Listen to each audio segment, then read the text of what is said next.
Bismillahirrahmanirrahim. Assalamu alaikum, student. This is the third lecture of chapter number 10, Mild Attack of Locust. The air was darkening. अब ये चिड़ी दल का हमला हो गया है. हर तरफ जो है वो चिड़ियां नजर आ रही हैं, जैसे मैंने इंट्रोडक्शन में पिक्चर्स से बताया था. The air was darkening. फजा स्याह पड़ रही थी या तारीक पड़ रही थी. फजा तारीक पड़ रही थी या गहरी हो रही थी. अस्टेंस डार्कने अजीब किस्म की तारीकी. फार क्योंकि एक अजीब किस्म की तारीकी. For the sun was blazing क्योंकि सूरज चमक रहा था. ब्लेजिंग से मुराद क्या होगा? चमकना. द एयर पहले सब्जेक्ट का तर्जमा करना, फिर लास्ट से वापस आना है. हवा तारीक हो रही थी, फजा तारीक हो रही थी. अस्टेंस डार्कनेस की अजीबोगरीब किस्म की तारीकी थी. Far the sun was blazing क्योंकि सूरज क्या होगा? चमक रहा था या क्या होगा? तप रहा था. ब्लेजिंग से मुराद बर्निंग होता है, यहां से मुराद चमकना ही है, या पूरी आबोताब के साथ चमकना. अब यहाँ पे उसको एक्सप्लेन कर रहे. इस डार्कनेस को एक्सप्लेन कर रहा हाइफन के साथ, स्मॉल डैश के साथ उसको एक्सप्लेन कर रहा. It was like the darkness of weld fire. ये पहले सब्जेक्ट का तर्जुमा किया. अब वेल्ड फायर कहते हैं जो घास के मैदानों में आग लगती है, वसी पैमाने में. तो ये क्या होगा? ये घास के मैदानों में लगने वाली आग की तरह की तारीकी थी. ये घास के मैदानों में लगने वाली आग की तरह की तारीकी थी. When the air gets thick with smoke, जब फजा या हवा, ये फजा क्या होगा? विद स्मोक धुएं के साथ तारीक हो जाती है या स्याह पड़ जाती है. जब फजा धुएं के साथ तारीक पड़ जाती है. थिक से मुराद क्या होगा? गहरी हो जाना या तारीक हो जाना.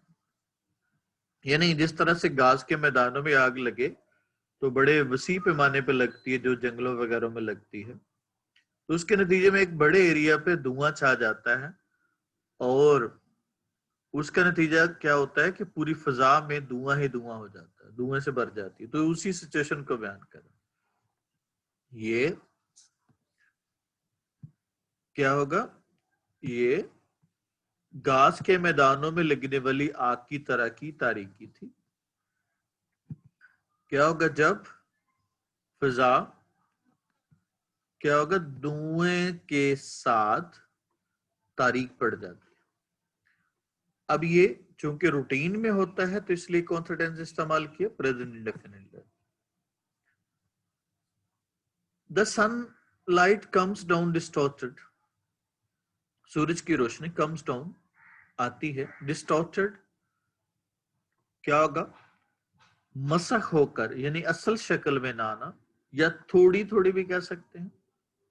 अ थिक हॉट ऑरेंज, एक गहरे गर्म संतरे की तरह, या एक तारीक गर्म संतरे की तरह. यानी जिस तरह से तारीकी में कोई गर्म संतरा रखा हो तो थोड़ी बहुत लाइट जिस तरह से आती है, उस तरह की मिसाल दे. डिस्टॉर्टेड का मतलब होता है जो अपनी असल शक्ल में ना हो, थोड़ी थोड़ी कर. सूरज की रोशनी, पहले सब्जेक्ट का तर्जुमा करें. क्या होगा? एक गहरे गर्म संतरे की तरह थोड़ी थोड़ी जमीन तक आती, पहुंचती है. कम डाउन का मतलब क्या होगा? पहुंचना, नीचे आना. सूरज की रोशनी एक गहरे गर्म संतरे की तरह थोड़ी थोड़ी जमीन तक आती है या मसख होकर जमीन तक पहुंचती है. Oppressive it was too. Oppressive का मतलब बोझलपन, burdensome. It was too with the heaviness of storm, तूफान की शिद्दत. हैवीनेस हैवी से निकला है, मुराद शिद्दत होगी. तूफान की शिद्दत के साथ, तूफान की शिद्दत के साथ बोझलपन भी था. तूफान की शिद्दत के साथ बोझलपन भी था. टू यहां पे रेपिटेशन के लिए इस्तेमाल किया गया. तूफान की शिद्दत के साथ बोझलपन भी था. ये टू इस्तेमाल करते हैं रिपीटिशन के लिए। जैसे कोई काम रिपीटेडली हो रहा हो तो तब हम टू का इस्तेमाल करते हैं। जैसे I have taken breakfast, she has taken too, उसने भी खा लिया। इसकी एक तो दो चीजें याद रखनी है। इसमें एक तो टू हम हमेशा एंड पे लगाते हैं, और इससे पहले जो कॉमा होता है ये ऑप्शनल होता है, ये लगा भी सकते हैं और नहीं लगाएंगे तब भी सेंटेंस सही होगा। दो बातें हमने देखी, एक तो रेपिटेशन के लिए है, इसके अलावा इंटेंसिफायर के तौर पे भी इस्तेमाल होता है। इसमें जो हमारा केस है जो इसमें हम पढ़ रहे हैं उसमें ये क्या होगा, रिपीटिशन के लिए इस्तेमाल किया। वैसे हमने नेगेटिव सिचुएशन को बयान करना हो तो हम तब भी इस्तेमाल करते हैं इसका। मसलन is too upset that she can't focus, कि वो फोकस नहीं कर सकती। तो यहाँ पे क्या होगा, टू अपसेट यहाँ पे नेगेटिव सिचुएशन को या नेगेटिव एबिलिटी को बताने के लिए होता है, यानी बहुत ज्यादा, एक्सेसिवली के मीनिंग में। तो विद हैवीनेस टर्म, तूफान की शिद्दत की वजह से बोझलपन भी था। The request for coming fast, टिड्डी दल सब्जेक्ट आ गया, तेजी से आ रहे थे या तेजी से बढ़ रहे थे, टिड्डी दल तेजी से बढ़ रहे थे।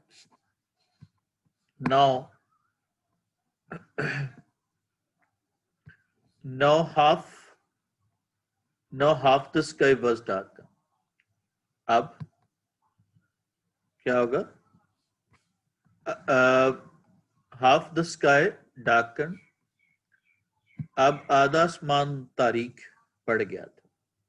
हाफ द स्काई सब्जेक्ट है और was darkened फिर लास्ट से वापस आना है, क्या होगा, अब आधा आसमान तारीख पड़ गया था।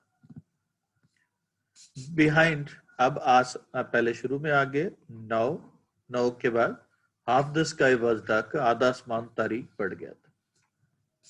Behind the reddish veil in front of, पहले ये इसको जरा बैकग्राउंड समझ ले ताकि ये सेंटेंस को तर्जुमा करने में आसानी रहेगी।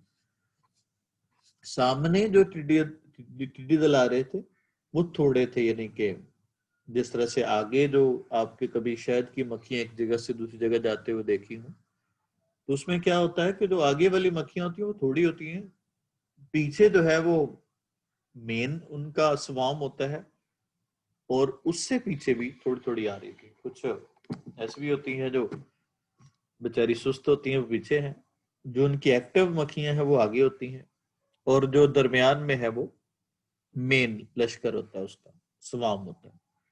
इसी तरह से ये चिड़ियां भी मूव करती हैं, क्योंकि ये रेडिश टाइप की, थोड़ा सा ब्राउन, रेडिश ब्राउन होता है इनका कलर। तो सामने वाली चिड़ियां ऐसे नजर आ रही थी गोया कि उनका, जिस तरह से फौज किसी इलाके में जाती है तो फौज जो है वो सारी की सारी फौज नहीं चली जाती, पहले उसका एडवांस गार्ड जाते हैं, यानी जो क्या करते हैं वो आगे बढ़ के जायजा लेते हैं, तो उनको एडवांस गार्ड कहते हैं। तो पहले एडवांस गार्ड जाते हैं और फिर पीछे बाकी फौज आती है। तो उसने उसी की मिसाल दी, जिस तरह से फौज हमलावर होती है तो उसी की मिसाल दी। तो behind the reddish veil in front of, in front, अब शुरू में फ्रेज आ गई, इसका तर्जुमा शुरू में करेंगे। बिहाइंड द रेडिश वेल, सुर्खी माइल इन फ्रंट ऑफ, शुरू सामने, क्या होगा, क्या होगा, इन फ्रंट का मतलब आगे, ये सबसे आगे, सबसे आगे सुर्खी माइल टिड्डियों के पीछे, या सुर्खी माइल टिड्डियों के पर्दे के पीछे, यानी पहले वो एक लेयर सी बनाई हुई आ रही थी। दोबारा से ये फ्रेज शुरू में आ गई, शुरू में ही तर्जुमा करना है। सामने से सुर्खी माइल पर्दे के, टिड्डी दल के पर्दे के पीछे, सामने से या सबसे आगे, सुर्खी माइल टिड्डी दल के पर्दे के पीछे, which were the advance guard of the swarm, जो के, अब लास्ट पे चले जाए, ऑफ द स्वाम, लश्कर का, क्या होगा, जो लश्कर के एडवांस गार्ड हरावल दस्ते थे या पहले दस्ते थे, जो सबसे आगे आए थे। मैंने पहले इसका बैकग्राउंड बताया। सामने वाले सुर्खी माइल टिड्डी दल के पर्दे के पीछे, जो कि उस लश्कर के हरावल दस्ते थे, जो कि उस लश्कर के हरावल दस्ते थे। मेन स्वाम, मरकजी लश्कर, शोड दिखाई देता था, डेंस बैकग्राउंड, गहरे स्याह बादल की सूरत। अभी यहां पे खत्म नहीं हुआ। रीचिंग ऑलमोस्ट, तकरीबन पहुंचते हुए, टू द सन इटसेल्फ, क्या होगा, सूरज की बुलंदी तक, या सूरज की बुलंदी तक खुद को क्या होगा, बढ़ाते हुए। रीचिंग टू, मरकजी लश्कर, अब लास्ट पे चले जाएं, reaching almost to the sun itself, तकरीबन सूरज की बुलंदी तक क्या होगा, ऊपर जाते हुए। इन डेंस ब्लैक, अगला आ गया, वापस आएंगे। इन डेंस ब्लैक क्लाउड, गहरे स्याह बादल की सूरत दिखाई देता था। दोबारा से, सामने से सुर्खी माइल टिड्डी दल के पर्दे के पीछे, जो कि उस लश्कर के हरावल दस्ते थे। मरकजी लश्कर, तकरीबन खुद में आसमान की बुलंदियों को छूते हुए। रीचिंग पास्ट प्रेजेंट पार्टिसिपल है, पहुंचते हुए, करते हुए, तकरीबन खुद में आसमान की बुलंदियों को छूते हुए, गहरे स्याह बादल की सूरत दिखाई देता, गहरे स्याह बादल की सूरत दिखाई देता। दोबारा से एक दफा फिर कर रहा हूं, थोड़ा सा लंबा सेंटेंस और कॉम्प्लिकेटेड है। सामने से टिड्डी दल के सुर्खी माइल पर्दे के पीछे, जो के उस लश्कर के हरावल दस्ते थे। मरकजी लश्कर, तकरीबन खुद में आसमान की बुलंदियों को छूते हुए, गहरे स्याह बादल की सूरत दिखाई देता था। मार्गरेट वॉज वॉन्डरिंग, मार्गरेट हैरान हो रही थी। वॉन्डरिंग, हैरान होना। मार्गरेट हैरान हो रही थी, ये क्लॉज है। What she could do to help, कि वो क्या होगा, अब लास्ट पे, टू हेल्प, मदद करने के लिए क्या कर सकती थी। मार्गरेट हैरान हो रही थी कि वो मदद करने के लिए क्या कर सकती है। शी डिडंट नो, उसे मालूम ना था, उसे मालूम ना था। Then up came Stephen from the land, फिर क्या होगा, जमीनों से, फ्रॉम द लैंड, बूढ़ा स्टीफन आया। अब ये भी इन्वर्जन है, केम पहले आया और सब्जेक्ट बाद में। केम अप का मतलब अराइव करना, पहुंचना, जमा होना किसी जगह पे। फिर लेकिन सीक्वेंस वही रहेगा, सब्जेक्ट और उसके बाद जनरल वर्ब से वापस आएंगे। फिर जमीनों से बूढ़ा स्टीफन वापस आया, या फिर बूढ़ा स्टीफन जमीनों से वापस पहुंचा। We are finish, Margaret we are finish, अपनी बीवी को आके बताता है, मार्गरेट हम तबाह हो गए, हम तबाह हो। दोज बेगर्स कैन ईट, ये भिखारी तो खा सकते हैं। क्या कैपेसिटी की शो कर, दोज बेगर्स नहीं, ये टिड्डी दल को कह रहा है। वो भिखारी तो, अब सब्जेक्ट आ गया, अब लास्ट पे चले जाना।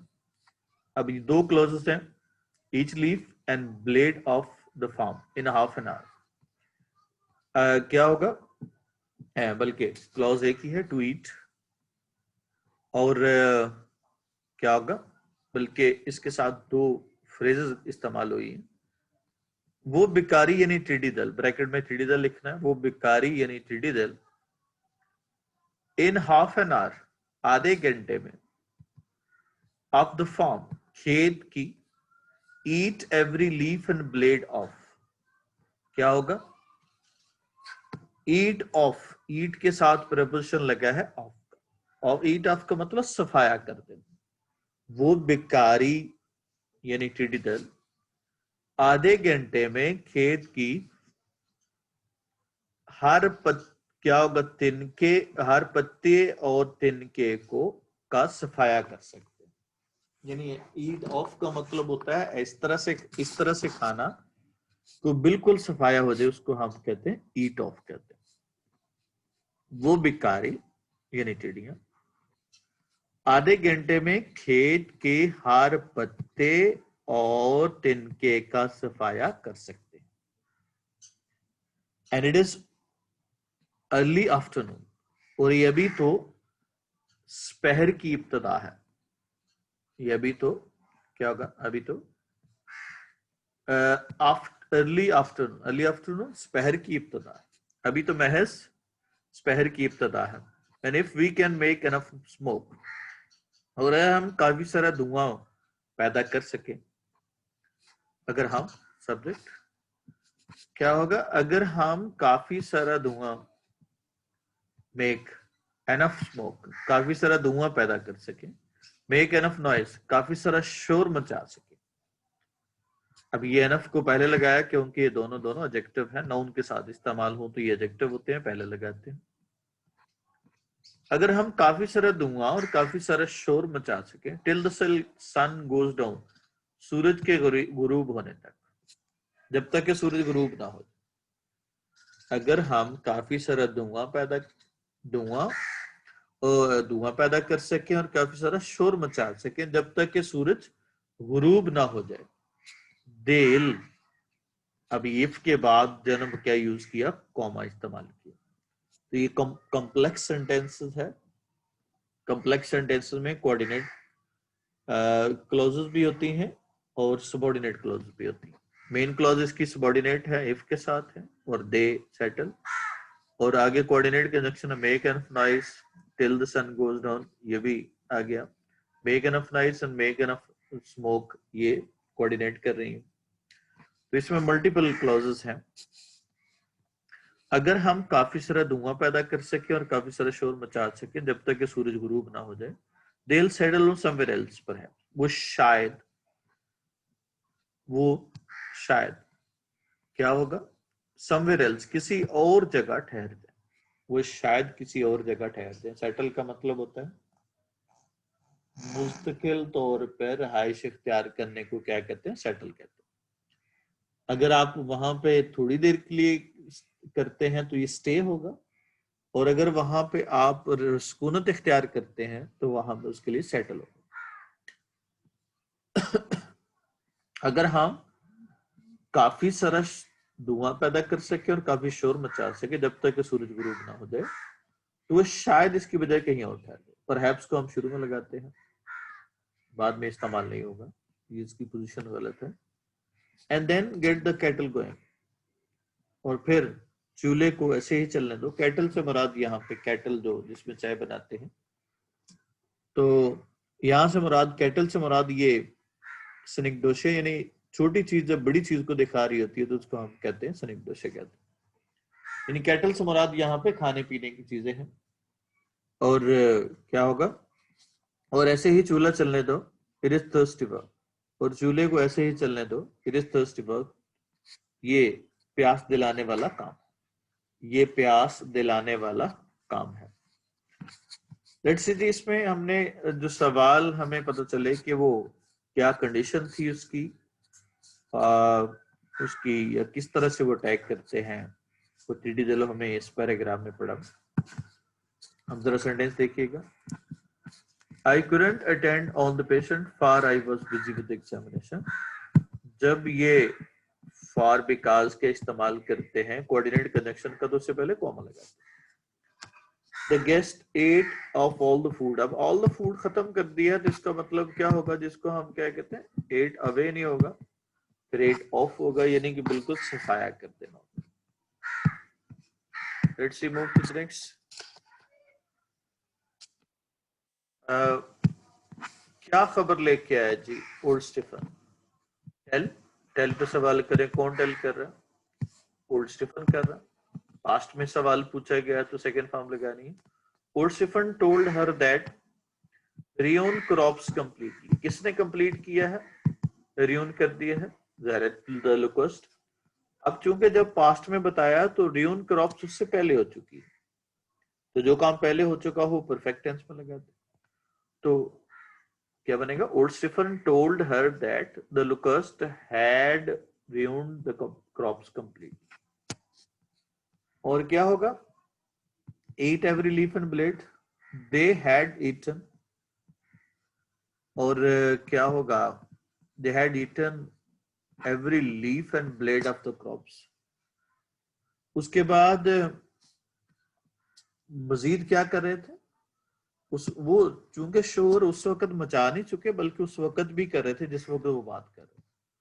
तो they were making enough noise not to let the locusts settle on their farm। वो ये भी बताता है आके कि हम फार्म पे घंटियां बजा रहे ताकि वो कहीं और ठहर जाए। तो they were making enough noise not to let the locusts settle on their farm। Desire क्या फार्मर थी? हर किसान की क्या ख्वाहिश थी? हमारा सब्जेक्ट हो गया एवरी फार्मर। डिजायर वर्ब है। अब डिजायर पे सवाल करना, कौन डिजायर कर रहा है? Every farmer. अब डिजायर में चूंकि पास में सवाल पूछा गया है तो हमें कौन सी किस में जवाब देना है? जवाब भी पास पे होगा। तो एवरी फार्मर डिजायर्ड दैट। कौन ओवरलुक करेगा इस फार्म को? The locust. अब ओवरलुक किया नहीं, अभी करेगा। तो क्या होगा? Would overlook his farm and settle on somewhere else. क्या होगा? There was selfish and greedy inward. अब ये सेल्फिश और ग्रीडी इंफॉर्मेशन है तो क्या होगा? बाहर आ जाएगा। was वर इस्तेमाल करेंगे। They were greedy and selfish inside because the crops were the sole source of their income. क्योंकि वही वहां जरिया था उनका, वो उसको बचाना चाहते थे। वेल वादी को कहते हैं, और वेल का मतलब पर्दा होता है। वो वेल करना जो है, कैटल मवेशी, और कैटल जो है वो होता है जो कैटली होती है। Now, next paragraph that is in the next page। इसमें देखना बच्चों, लुकिंग आउट क्या होगा? लुकिंग आउट, लुक आउट का मतलब होता है नजर आना, दिखाई देना, या क्या होगा? बाहर देखना। लुकिंग आउट दिखाई देते हुए या बाहर देखते हुए। All the trees were queer and still. तमाम दरख्त अजीबोगरीब और साकत थे। स्टिल से मुराद मोशनलेस, और क्वीर से मुराद स्ट्रेंज या ऑड, डिफरेंट। तो बाहर की तरफ नजर दौड़ाते हुए तमाम दरख्त अजीबोगरीब और साकत थे। अब यहां पे खत्म नहीं हुआ। अब ये दरख्तों के मीनिंग में बहुत सारी फ्रेजेस इजाफा कर। क्लॉटेड विद इंसेक्ट्स, चिड़ियों से लदे हुए ये भी दरख्त थे। Their boughs weighed to the ground, जमीन तक झुकी हुई शाखों के साथ, ये भी दरख्त। तो ये अब दोनों क्या है उसके मीनिंग में इजाफा कर रही हूँ। तो ये मिला के पढ़ेंगे। पहले शुरू में फ्रेज का तर्जुमा करना है, लुकिंग आउट। बाहर की तरफ नजर दौड़ाते हुए या बाहर देखते हुए क्या होगा? चिड़ियों के साथ लदे हुए, चिड़ियों के साथ लदे हुए, और जमीन तक झुकी हुई शाखों के साथ तमाम दरख्त अजीबोगरीब और साकत दिखाई दी। अब ऐसे समझ लें, पहले इसका सिंपल वे में आप समझ लें कि क्या कहना चाह रहा है। कहना यह चाह रहा है कि यानी दरख्त एक तो टिड्डियों से लदे हुए थे, इतना बोझ था कि जमीन तक उनकी शाखें झुकी हुई थी, और फिर दरख्त ऐसे लग रहे थे जैसे अजीबोगरीब होते हैं और बिल्कुल मोशनलेस होते हैं, यानी कि इतना बोझ था उन पे कि वो हवा से भी हिल नहीं रहे थे। तो ये असल में बैकग्राउंड है उसका। अब इसका बामुहावरा तर्जुमा करना है। लुकिंग आउट, शुरू में जो पहले फ्रेज आ गई शुरू में तर्जुमा करना। बाहर की तरफ नजर दौड़ाते हुए या बाहर से नजर आते हुए क्या होगा? चिड़ियों से लदे हुए। अब ये क्लॉटेड विद इंसेक्ट्स किसके मीनिंग में इजाफा कर रहा है? ट्रीज के। चिड़ियों से लदे हुए और जमीन बोझ की वजह से जमीन तक झुकी हुई शाखों के साथ दरख्त, जमीन तक बोझ की वजह से झुकी हुई शाखों के साथ तमाम दरख्त अजीबोगरीब और साकत दिखाई दिए, या साकत दिखाई देते थे। ये साकत थे।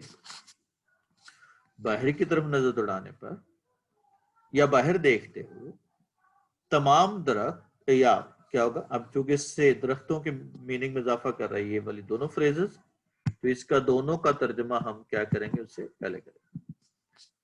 चिड़ियों से, चिड़ी दल से लदे हुए और जमीन तक बोझ की वजह से झुकी हुई शाखों के साथ तमाम दरख्त अजीबोगरीब और साकत थे, या अजीबोगरीब और साकत दिखाई देते थे।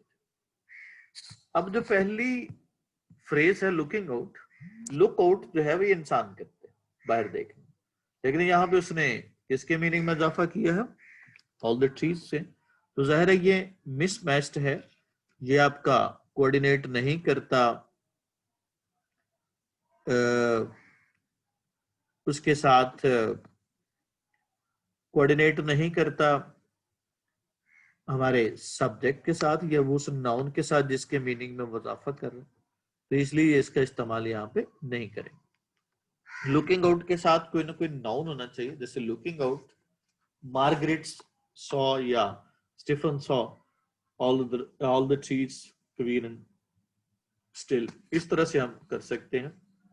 तो ये डेंगलिंग मॉडिफायर है, जब मॉडिफायर आपका कोऑर्डिनेट ना करो जिस नाउन के मीनिंग में इजाफा करो। तो क्या होगा, दोबारा से, बाहर की तरफ नजर दौड़ाने पर या बाहर देखते हुए चिड़ियों से लदे हुए और बोझ की वजह से जमीन तक झुकी शाखों के साथ तमाम दरख्त अजीबोगरीब और साकत दिखाई देते थे या साकत थे। The seem to be moving, जमीन टू बी मूविंग, रेंगती हुई महसूस हुई या हरकत करती हुई दिखाई दी, सेम दिखाई देना। लेकिन यहाँ पे उसको एक्सप्लेन भी कर रहा है, लोकस्ट क्रॉलिंग एवरीवेयर, हर तरफ रेंगते हुए चिड़ियों के साथ। अब ये याद रखना है कि मैं इन तमाम फ्रेजेस का जो तर्जमा है, ये क्लॉजेस फ्रेजेस का तर्जमा है, वो मैं पहले कर रहा हूं। इसकी क्या वजह है, यहां पे देखिएगा ये लोकस्ट वैसे तो होना चाहिए locust work crawling everywhere, locust general, यहाँ पे एक्चुअली यहाँ पे एज अ पार्टिसिपल इस्तेमाल कर रहे हैं, एलिप्सिस का इस्तेमाल करते हुए, इनफैक्ट ये इसके मीनिंग में इजाफा कर रहे हैं।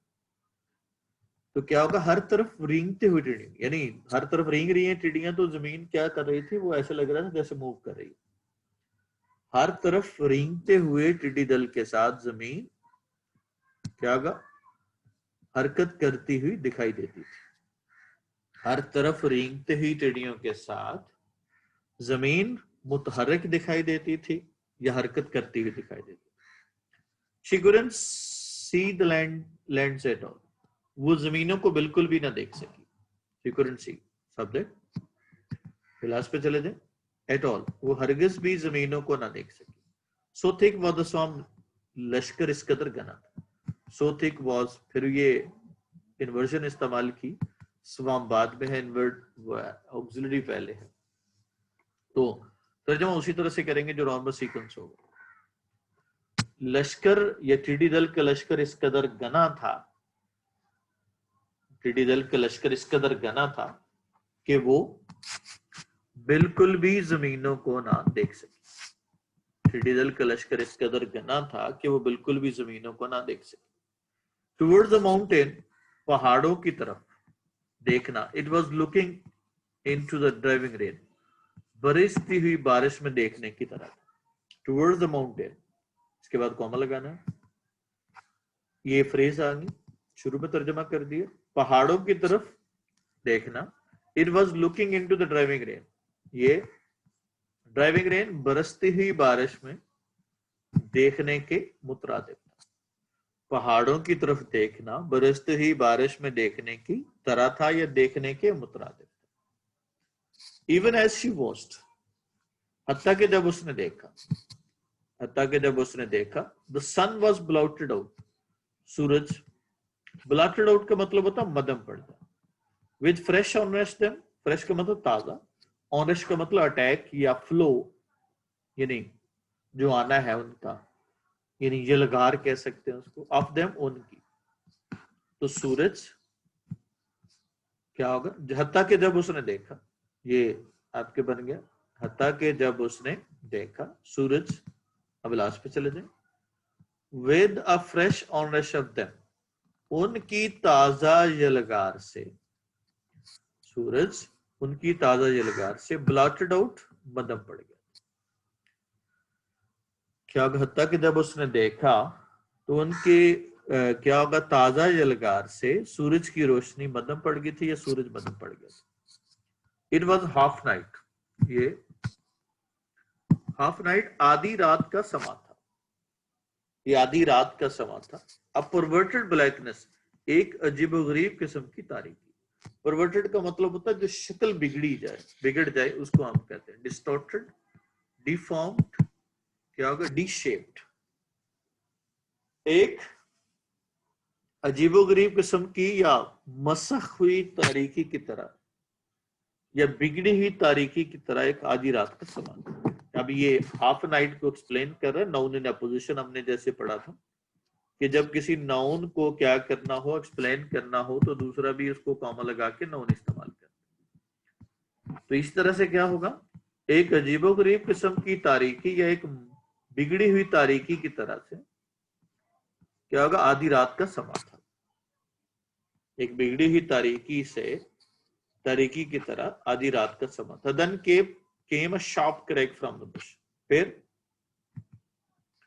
फ्रॉम द बुश, झाड़ी से, केम अ शार्प क्रैक, टूटने की तेज आवाज, फिर झाड़ी से टूटने की शार्प क्रैक, तेज आवाज, फिर झाड़ी से टूटने की तेज आवाज। क्रैक से मुराद होता है क्रैक हो जाना यानी टूट जाना। फिर झाड़ी से टूटने की तेज आवाज आई।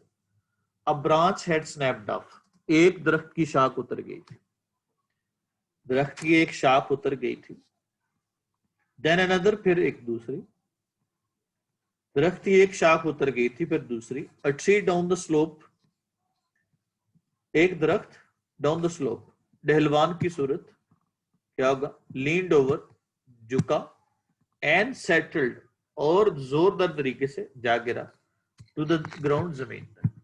तो फिर क्या बनेगा, एक दरख्त, अब दोबारा से देखिएगा, एक दरख्त ढलवान की सूरत झुककर, ढलवान की सूरत झुककर, and settled heavily to the ground, जमीन तक जोरदार तरीके से जा लगा, ये जा गिरा।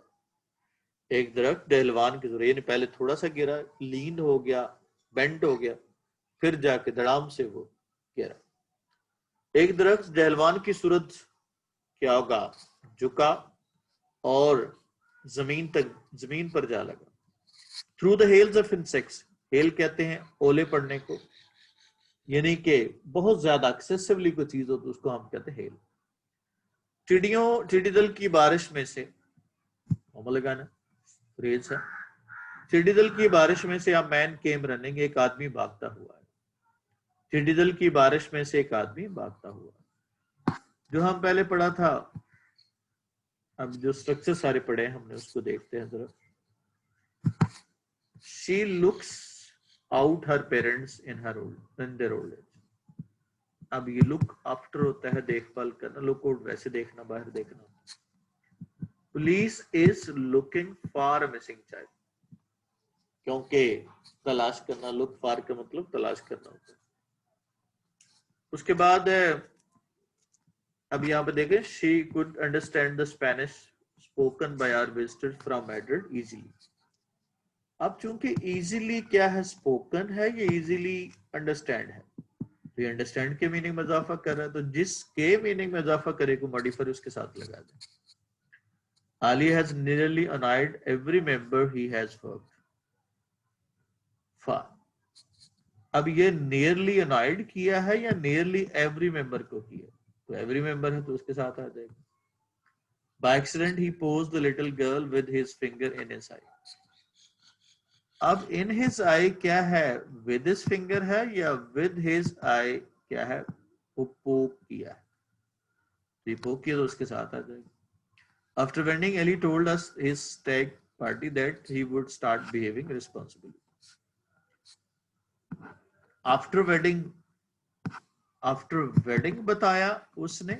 अब यहाँ पे आफ्टर वेडिंग हो तो इसका मतलब आफ्टर वेडिंग अली ने बताया, या आफ्टर वेडिंग उसने बिहेविंग रिस्पॉन्सिबिलिटी करना है, तो ज़ाहिर है रिस्पॉन्सिबिली जो ना बिहेव करना, तो इसके बाद आ जाएगा। तो यानी जिसका मॉडिफायर होगा उसके साथ इस्तेमाल करेंगे हम। उसके बाद है क्वेश्चन, हेल जो है ना वो हेल हार्टी यानी सेहतमंद होता है, और उसके बाद हेल वो ओले को कहते हैं, it is hailing outside. Condition of tree क्या था? अब हमारे पास सब्जेक्ट है हमारा ट्रीज, और ट्रीज होगा द ट्रीज होगा स्पेसिफिक चीज। क्लॉटेड इंफॉर्मेशन है तो work clotted, they were queer and still information है। They weighed to the ground, weighed जो है वो नॉन पैसिव वर्ब होता है जिसके मजीद पैसिव नहीं बनाते, इसका मतलब ही क्या होता है? वजन होना है। The branches were being snapped of, क्योंकि स्नैप ऑफ करने हो रही थी, were being snapped of. Positive verb हम बहुत दफा कर चुके हैं, ये इसकी मिसाल देखना है।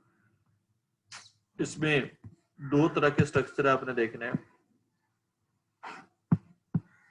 अगर तो क्या हो, ऑब्जेक्ट हो, सब्जेक्ट हो, फिर आपने वर्ब की फर्स्ट फॉर्म लगानी है।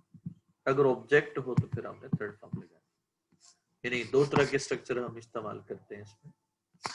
जैसे लेट माई किड्स है, किड्स वॉच कर रहे हैं तो ये सब्जेक्ट है तो फर्स्ट फॉर्म लगा दी। फादर चेक हो रहा है तो क्या होगा? ये थर्ड फॉर्म लगा दी। अब यहाँ पे देखिएगा पॉजिटिव वर्ब क्यों कहते हैं? क्योंकि लेट कॉज कर रहा है वॉच को और मेड कॉज कर रहा है चेक को, इसलिए इसको क्योंकि दूसरे वर्ब को कॉज कर रहा है तो क्या होगा? वो उसके साथ हम। लेकिन फिर आगे दो तरह के बेर इन्फिनेटिव होगा या पास्ट पार्टिसिपल होगा।